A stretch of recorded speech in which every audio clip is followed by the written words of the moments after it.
Hello everyone, I'm Ankit Kumar Sinha and today we are going to discuss a very interesting poem, Fire and Ice, from a textbook, First Flight. This poem was written by Robert Lee Frost, mostly known as Robert Frost. He was an American poet who depicted realistic New England life through language and situations familiar to the common man.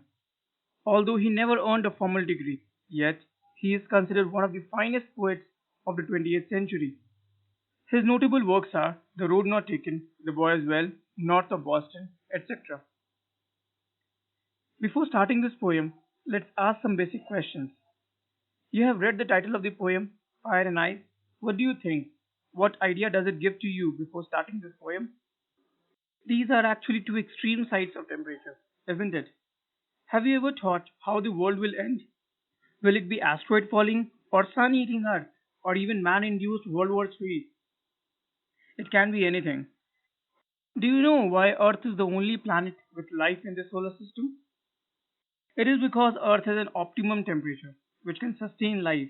It is neither too hot nor too cold. This poem also talks about some of the human emotions like anger, hatred, jealousy. Do you feel these as well? Let's see how Robert Frost uses these emotions in his poem. Some say the world will end in fire, some say in ice. For what I have tasted of desire, I hold with those who favor fire. But if had to perish twice, I think I know enough of it. To say that for destruction eyes is also great and would suffice. It is a single stanza poem with 9 lines. This poem talks about the end of the world.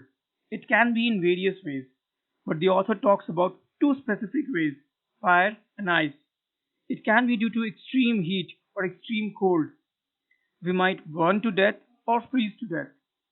Here, fire refers to greed and similar emotions, while ice refers to hatred. The poet says that he has tasted desire and he would go with that. The poet has experienced longings, desire, anger, violence, greed, and bloodlust, and he believes that this would surely bring death for all of us. This destruction is not caused by nature, rather, it talks about self destruction. Our emotions, if left unchecked, can bring such destruction. Human capacity for self destruction is so high that we might perish twice. And if that happens, then even hate can do this. Hate is symbolized over here by ice. Ice is colder and calmer. It depicts slow and steady death. This hatred stops us from being united. It's hatred toward Jews that led Hitler to the destruction of the entire community. Here too, Robert Frost, like in many of his poems, has left the ending ambiguous as to how the world will end, fire or ice. He believes that both can bring destruction. We need right emotions and right attitude. Emotions should be under our control. It should not control us. Envy, hatred, or rage, they all bring destruction and nothing else. We must nurture compassion, kindness, and peace. The difficult words used in this poem were perish, that means end or death. It is more of a literary use. Suffice, which means to be enough or adequate.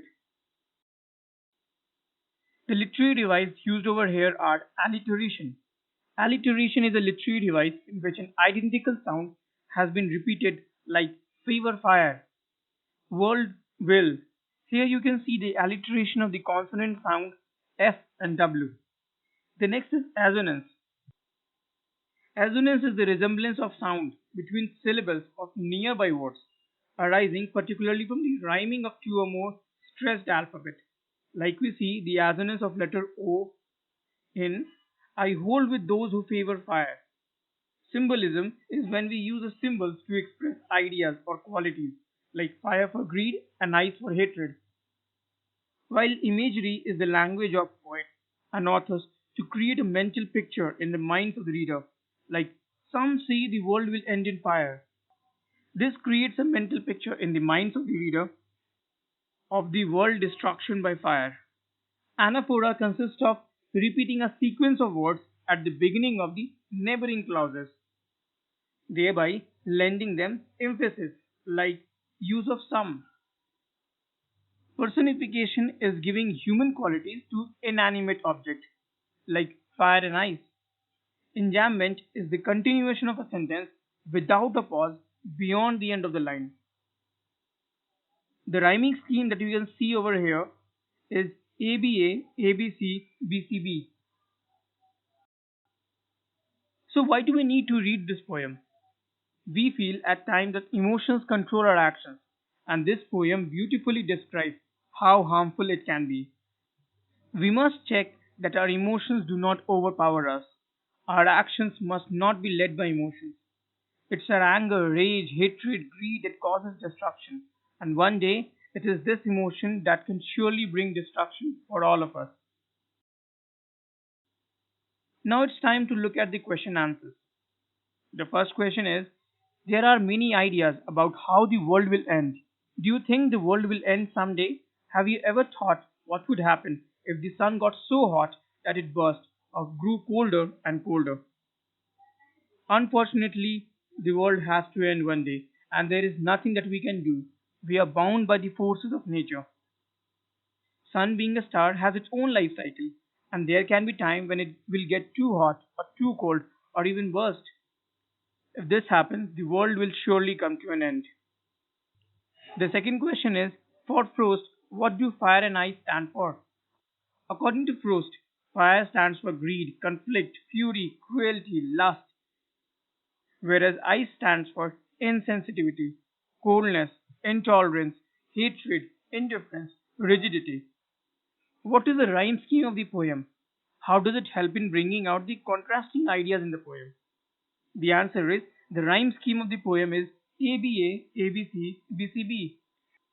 The poet has beautifully written the poem, where A corresponds to words that rhyme with fire, and B corresponds to words that rhyme with ice.